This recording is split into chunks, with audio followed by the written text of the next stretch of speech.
தெரியாது. மெயினா ஒன்று நோட் பண்ணிட்டீங்கன்னா ட்ரெயிலே வந்துட்டு அந்த ஒரு டார்க் டோன் மாதிரி ஒரு மாதிரி த்ரில்லிங்காவே போயிட்டு இருக்குது.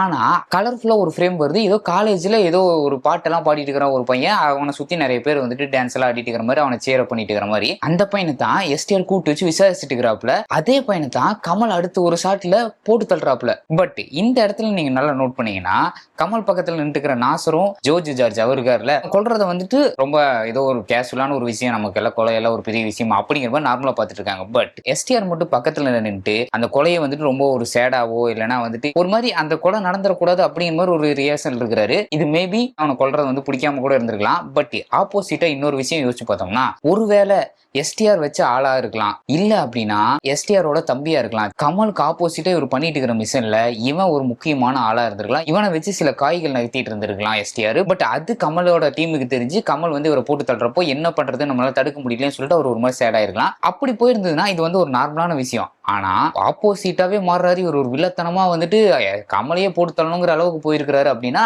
மேபி